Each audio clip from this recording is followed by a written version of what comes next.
Hello guys, it is Hartwigga here, and today I have a friend of mine on, Mr. Max Patworth, currently sitting third in the Sodi series in the UK, 20th I think worldwide. Is that right?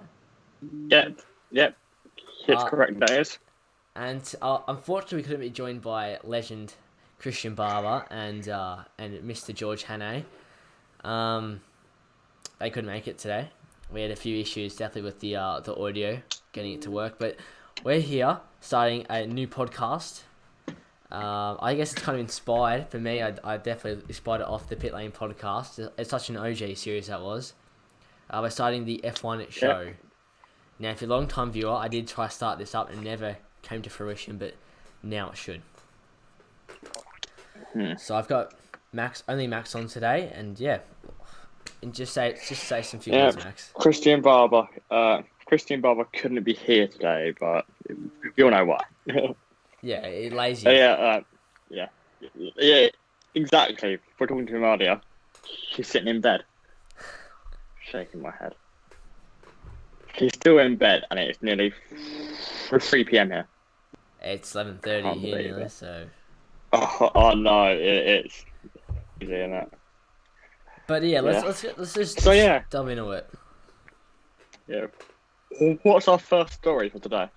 I think the biggest talking point at the moment is it's got to be Sebastian Vettel. I think we're gonna start off with Sebastian.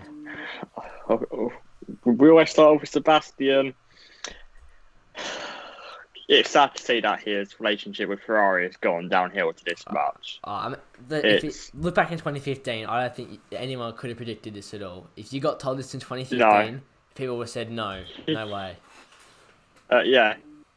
People would have called him. People would have called him 2 years ago. That's what people were inspiring. Even true. The thing is, like 2017, 2018, we were still talking about like him potentially being like a 5-time, 6-time world champion. But it's sad to see that never came to fruition, and he's really got to get out of that of that team. Yeah, and there was news coming out at the end of the Spanish Grand Prix that he would actually. The news would come out. He's going to sign for Aston Martin or Racing Point for the 2021 season. Yes, that is true. Because there's been rumours on the internet, and it's actually been photographed. Sebastian Vettel and the Racing Point team boss, soon to be Aston Martin. Omar Safnauer, he's been photoed with Sebastian Vettel getting into his car after the 70th anniversary Grand Prix. Yeah, and there's a lot of reports I think from the Italian media and German media and stuff like that about the deal being announced. Obviously, there's been a lot of rumours going around, but Planet F1 have reported that there is going to be no Sebastian Vettel deal announced at Spa. I'm fairly sure that was by another. They found, I don't know if that's true. Obviously, it's just another rumour, but I think where is he? Yeah, an RTL say there's going to be no deal for Sebastian. I mean, I'm a Vettel fan personally. Yep, same me. I like Sebastian. I'm quite anxious. I want 2013 back. I just want to know where he's going because it's such an anxious time. But he needs a mind like new team, new mindset. He can do wonders with that Aston Martin team because 5 years they can be at the front of the grid. They can be the new Mercedes. Yeah, for sure. I mean, they have so much potential. I think as a team, like. They can build off this Mercedes car. That's the thing. They can build off this. Yeah. And then the new regs coming in, like anything could happen with Aston Martin back and obviously. Two now. Aston Martin factory back in factory support. It could work wonders. But there's even been rumours of Toto Wolff leaving Mercedes to go and be the team boss, but that's extreme. Probably extreme. Yeah, it's extreme. And I can't see it. And some other news ever happening. That if Vettel doesn't want to stay in Formula One, if he wants to go somewhere else in his career, that there is a chance for him to race at Le Mans for 2021. I mean, I think he's going to be F1 and retire. If he leaves the sport, he's going to retire. Yeah, that's it. I can't see Sebastian Vettel driving around in some like LMP1 car. Maybe I just can't see it. I reckon maybe just for maybe even just if he did just for like one Le Mans race, but I couldn't see him doing like a whole WEC season. Because Mark Webber, when he left, he went and did 2 years in the World Endurance Championship. Yeah, and I think they're recently similar age actually as well. When they were both, if Vettel retires this year, they were around the same age when they retired. But yeah, that's. I don't think like. I'm pretty sure like Sebastian won't go somewhere else because like he's got family now, he's got 3 kids. Yeah, he's quite a family guy now apparently. If he calls it quits, he's got no social media presence whatsoever. Yeah, obviously that's one of the most sad things is, when he's got no social media presence, he's gonna be like a ghost. Yeah, you're gonna hear from him again, are you? Like after he retires from the sport. I mean, hopefully he gets working on that motorbike. But yeah, no, it should be interesting to see what he does. Because it's probably going to start like a second phase in this driver market. Like if he goes to Aston Martin, then if he goes to Aston Martin, where's Sergio Perez going to go? Well, it's safe to say Sergio Perez, but Stroll. I mean, both Strolls did say that they're open to like ending the relationship with each other. I would say, realistically, if Sebastian's going to go to Aston Martin, I think that they're going to keep Stroll. Like, I can't see Lawrence Stroll firing his son. Yeah, I just can't see it happening.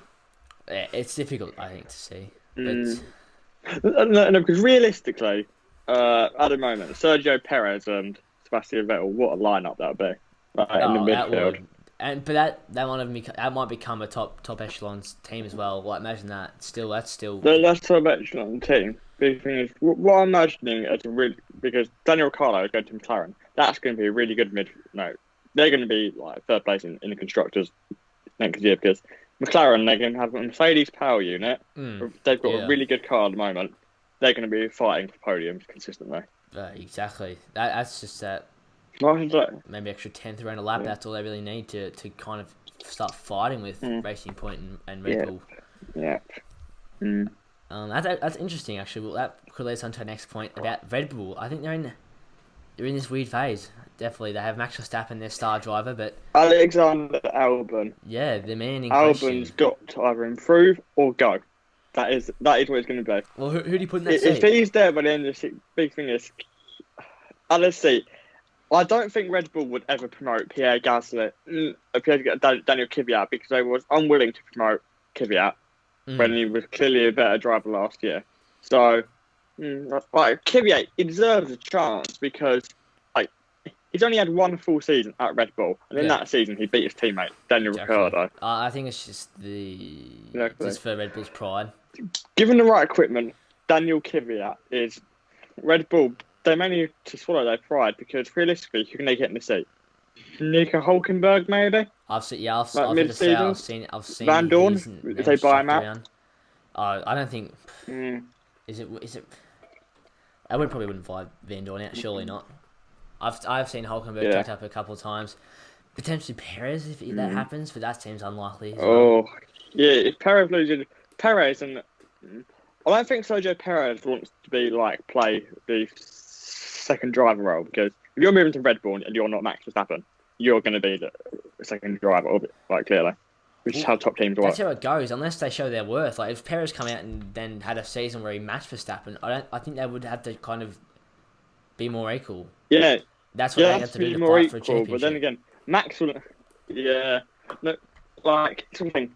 Top teams like that, they don't want 2 really good drivers because when you've got 2 world champions, 2 drivers at the top of their game, you get fights, you get tantrums, you get collisions. Like we saw it with Lewis Hamilton, Nico Rosberg. But then we saw it with. You can see with I'd say when Red Bull won, there was a number one driver there, but it wasn't like everything going Sebastian's way. Like Webber, if Seb wasn't there, Mark was able to capitalise. Mark was always there, and I think that's the thing, you know. If Vettel wasn't dominating, it was Mark and him, and they squabbled a couple times. Obviously, pretty big incidents in history, but Turkey 2010, Malaysia. I don't think it's like I think that it was handled better than than Rosberg Hamilton, but I guess that was more of a mental rivalry and probably probably two more equal races, I'd say. Yeah. Well, the big thing is, talk about Lewis Hamilton now. The only man in his career who's actually had a challenge is probably Nico Rosberg or Jenson Button. Yeah. And most people write them off as midfield drivers, etc. So. I reckon Button, I rate him quite highly, actually. Button, yeah. I rate Button quite as good as well, because in the wet or in like the mixed conditions, Jenson Button, always a force. And he's just consistent. Like, even if he's not first, second, he's like fourth, but he's consistently there. He's never below it. That's what you need from a driver. Yep. But you don't need to come. If you're a Lewis Hamilton fan, you might not like it. First DNF is not going to win you a championship when you're playing someone who's getting third, fourth. It's not. It's not. From personal experience, I know you've got to be pretty consistent in like Lewis Hamilton. He has not had a DNF since 2018. 2018 Austria, and before that he hadn't had a DNF since 2016 Malaysia. Yeah, he's had 2 DNFs in the past 5 years. No. In the past 5 years, he's had 3 DNFs. Yeah, Lewis Hamilton. And he's unmatched consistency. Like, he's so other drivers as well. Michael Schumacher, he finished every single race at one point. It helps quite a bit, but yeah, I think I'll keep Albon to the rest of the season. But if he doesn't, he just needs to gain 2 tenths. Like, if he's only 3 tenths behind Verstappen, that's understandable, I think, for now. Yeah. By the end of the season, he's only 3 tenths off. But if he's any more than that, there's just no way, because then coming into next season, the next season is basically going to be another write-off season, you know, like for a championship, unless Mercedes have massive reliability issues. World Championship. Cars freeze. Yeah. If I was Red Bull now, I'd be also. You go. Yeah. Oh, I don't know. Oh, okay, right then. Like, Mercedes, they have got some tracks coming up, but they have had no data for. Like, I'm expecting in Imola, like, we could be seeing AlphaTauri on the podium, because they managed to get a sneaky little filming day / test in there, like, right before the thing. And there's no Friday practice, no nothing. If you crash in that practice, your weekend is done. So Imola, it's hard to overtake. You have got to nail that practice and that qualifying. Yeah, no, dead right. Istanbul Park coming up, Mugello. It's gonna be interesting to watch, because like you're gonna see over the next month thing. You will see who the best drivers are. Like you'll see what teams. Sure, yeah. What teams really stand up in this. Adapt. I think a team you'd expect to have all the data, for sure, would be teams like McLaren and Ferrari. It's just a question of how Ferrari are going to really perform, because they're a dog of a car. Honestly, Ferrari's having it. Yeah. You've seen that video on Twitter. Charles Leclerc tweeted ages ago. It's from his qualifying lap in the British Grand Prix. He's going through Maggots and Beckett, and he's full lock at one point. I think it's unbelievable car to drive. It's like one of them old 2001, 2002 Minardis or Jordans. They're right at the back. Yeah, it's not good to see. They've somehow gone backwards. They've gone backwards somehow. And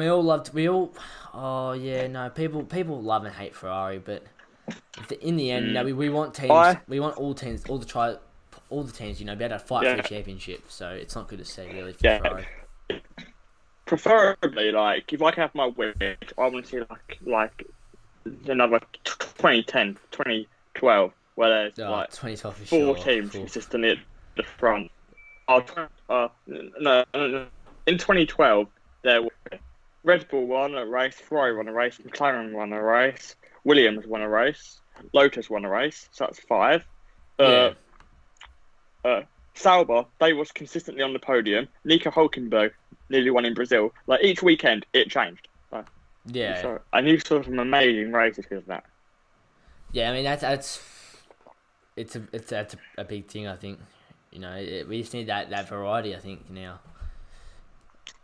But right in the sport, because I mean, what other teams do you reckon? There's any other drivers on the grid in jeopardy potentially of their seat, their racing seat? I'd say George Russell could potentially be at jeopardy in this season because at the moment, Nicholas Latifi, he is beating George Russell in the championship. He never scored a point, but I think it's crucially in the opening race, he managed to get that P11 finish. And if George Russell gets beaten this year again, it is not looking good for him. Really not looking good because the thing is, Williams, they've just been bought out and they're going to be looking for pay drivers with big budgets. I think get the thing. So who he's at risk for them. Who brought them out? I mean, it was a US investment firm who have links to the Formula 3 driver Logan Sargent. So potentially, Logan Sargent, he's performing at the top at the moment in the Formula 3 Championship. So we could see Sargent there as well with Nicholas Latifi potentially. I can't. On another driver at risk. Mercedes still have their tyres there though. Antonio Giovinazzi. I think Mercedes still have their tyres at Williams, so I think Russell will stay. Yeah, Russell. Also another thing to point: Antonio Giovinazzi and Kimi Räikkönen. I reckon Kimi's done best one now. He'll retire at the end of the year. Yeah, I think he's had his. Kimi's not happy driving the car. I think he's done with his hobby. Not happy. As he called his hobby. Yeah, he's done with his hobby. He's leaving. Yeah, I mean, and at 40, at first I'm Antonio. Antonio. Yeah, Antonio as well. He's not performing. He's only scored Antonio in his career. It took him. Okay, his first 2 races in 2017 when he stood in Pascal Wehrlein, he crashed the car twice. 3 times in 1 weekend in China. Crashed the car on the same corner. It took him till Monza last year to score a point. And the thing is, in Brazil, he got lucky with a P5 finish because of all the safety car madness. But I reckon he's really in jeopardy this year because in Formula 2, you've got the Ferrari drivers coming up, Callum Schwartzman, Schumacher. It's Schumacher, exactly. He's in real jeopardy. He's got to perform. He's got to start getting consistent points. I don't know if nothing is what's happened to that team. I actually rate Giovinazzi. I think he's you put him in a midfield car, he'd perform. He's actually you'd be surprised to see his stats. The last half of last season, when he finally really got used to, the car, and then the start of this season, he's been outperforming Raikkonen most of the time, and doing it fairly easily. And Raikkonen Raikkonen at 40, he's still no slouch. So I think he's got a lot. The car does not help him. I think Giovinazzi. There's a kind of a little backpack. The 6 there, the Williams, Haas, and Alpha. I mean, if they were close to midfield, they were in that midfield fight. You'd be able to see him get points already. Yeah, it would be a lot. Yeah. Giovinazzi, he's one of them drivers like Nicholas Latifi, look for his junior career, Mick Schumacher. They take a few years in each. You see some drivers like Schwartzman, they jump into F2 and they can immediately perform, win races. Nicholas Latifi, Antonio Giovinazzi, etc., they're one of them drivers where it takes them half a season, a full season to build up to it. But Mick Schumacher, an example, in F3 the other year, it was the second season, and people were talking about him going off to do touring cars, GT cars, which was really struggling. And then how close he is in F3, he won last 9 races in a row. He just clicked and got used to that car. Yeah, I mean, and that's what I reckon to happen with Giovinazzi one day. Not win races, obviously, but he's going to start getting P12, P11 on verge of points in that car. Yeah, I think that, where is this so now you've got in the for F3. So this is in 5 years we'll be seeing these drivers come up around here. So you've got that Sargent. You got Sargent, like you said. I think you got young Oscar Piastri. The Aussie. Oscar Piastri, I've got a personal story with him. Basically, when I race, one of the not managers, not team bosses, it's hard to say, but someone who works with the track and works in the sport. They when Oscar Piastri was in the UK karting 10 years ago, maybe 5 years ago, they had they knew Oscar. They like helped him move through the ranks. But they're now working with like me and a few people I know. So Oscar's a really good driver because he used to be part of the Arden academy. Yeah, I think he's racing for Prima now in F3. Primary is Yeah. Like he used to be part of the YDRA, the Young Drivers Racing Academy. So coming into the Belgian Grand Prix, who's going to perform? Really, who has to perform in Formula One? Yeah. It's gonna be this weekend is do or die for Max Verstappen. I think he's got to split the Mercedes or win to at least keep in touch with him. Yeah. I don't like it's like getting towards the midpoint of the season. So there's 17 races this year, and this is round 7. Yeah. So we're getting toward the midpoint of the season, and Max has got to start beating. Like realistically, if anyone's going to put in a title challenge, it's going to be Max Verstappen, and he's got to start now. I mean, Valtteri, you can't really write Valtteri up. He's in the same machinery. You can't write Valtteri off, but in the end, I think even equipment, Max is going to be a closer fight with him. That's fair, cool. For me, the driver that needs to perform this weekend. Bloody hell! That's actually a tough one. Why did I even ask this question? Alexander Albon as well, because if you look through Albon's recent performances, I'm not even like thinking Albon, but Alexander Albon, he's a good driver, but he needs to get not like maturity, but like he's very sort of like driving coming to sport. Like they kept like making mistakes, like all the easy mistakes. He's got to like stop making them like early mistakes. Because in the weekend, like typical Alexander Albon weekend is he makes a mistake and loses like track time in like FP1 or FP2, and then he performs bad in qualifying, like barely gets out Q1 or something, and then races through in the race. He's got to nail down that qualifying Albon now. Yeah. My driver that needs to perform this weekend, it's probably got to be Valtteri Bottas. I think he's got such a good chance in that car. I reckon that car will be the best car.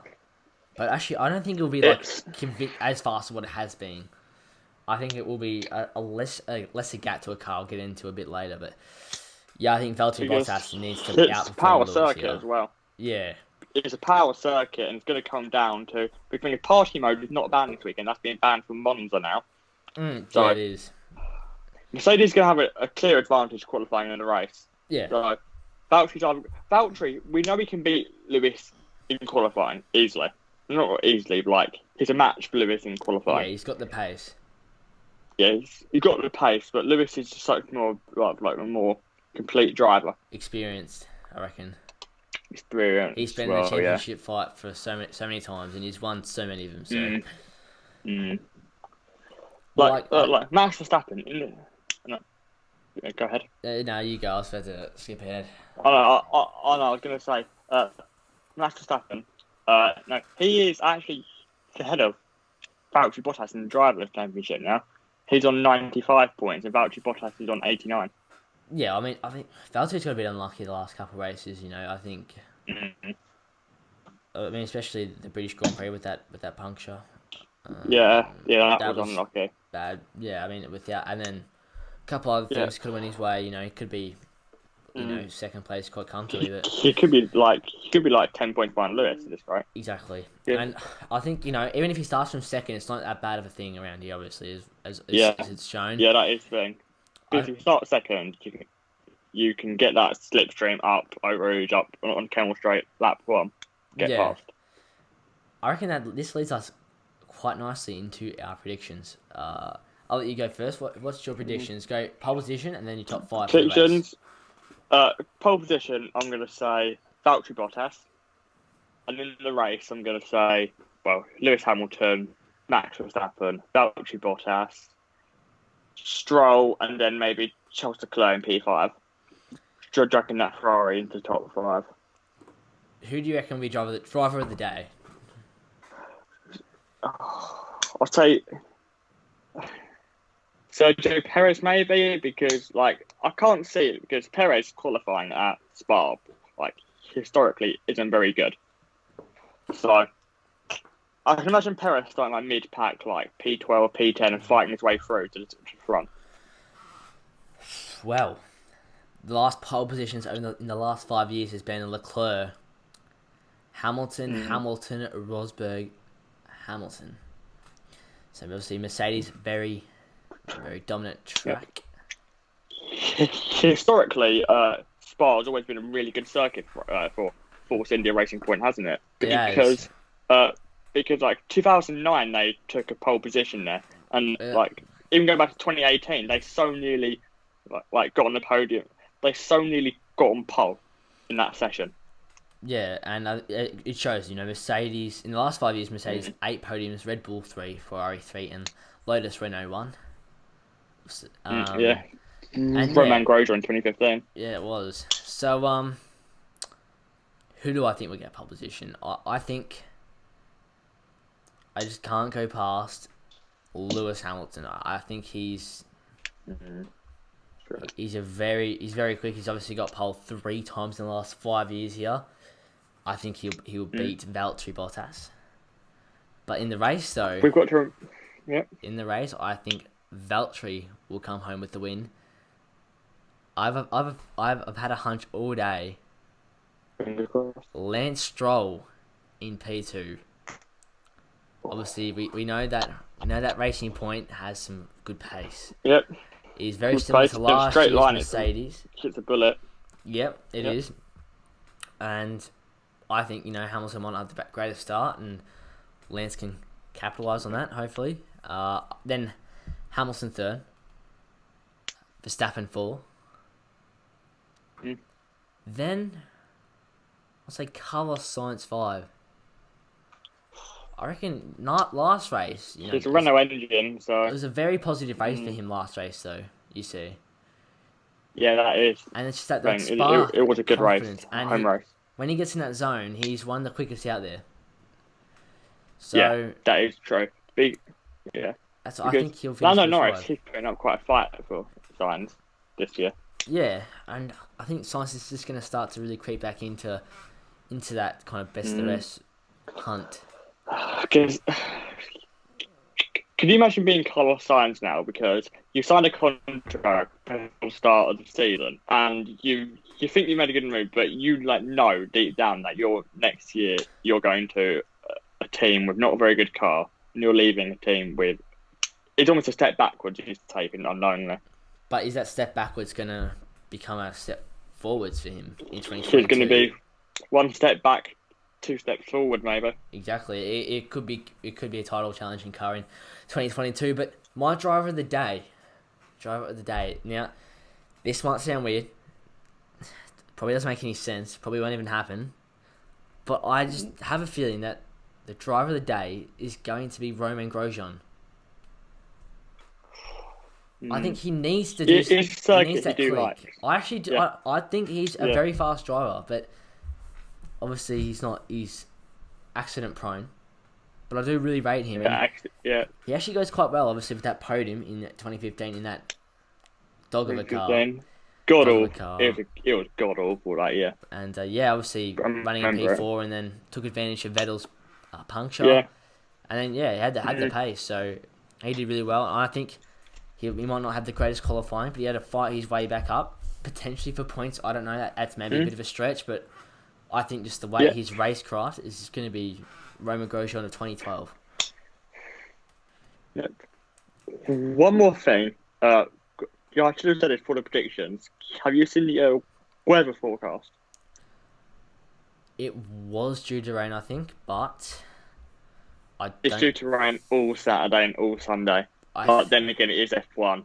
Like, it gets said every weekend, almost, it's going to rain, and it never does.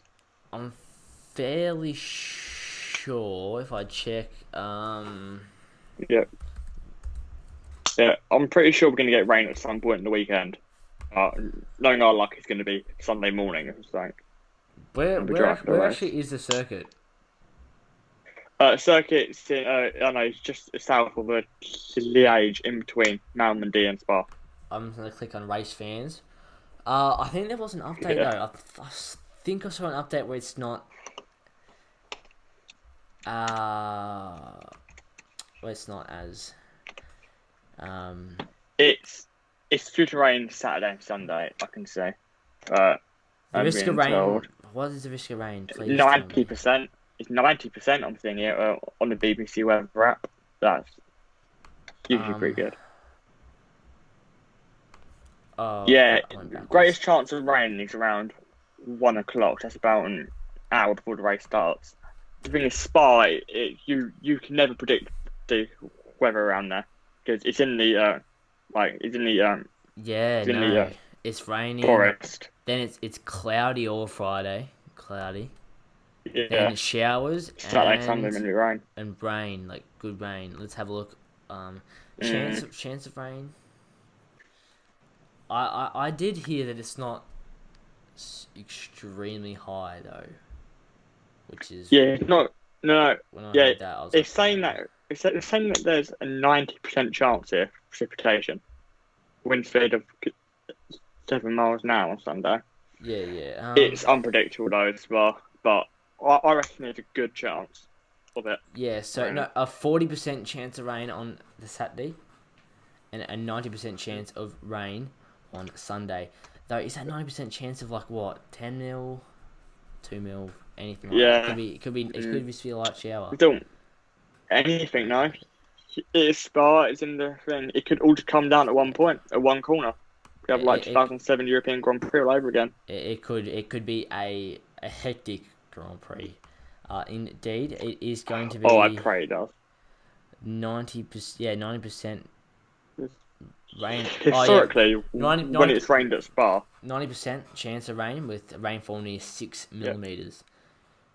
Yep. Historically, when it's rained at Spa, it's been absolutely brilliant races. Like, if you've ever seen the end of the 2008 Grand Prix, Kimi Räikkönen and Lewis Hamilton battling, like literally, one of them like spins off it. Like, they spin off like 4 times on the last lap because on the dry compound. Yeah. Oh, imagine if it's like changeable. It's conditions. such a good battle, though.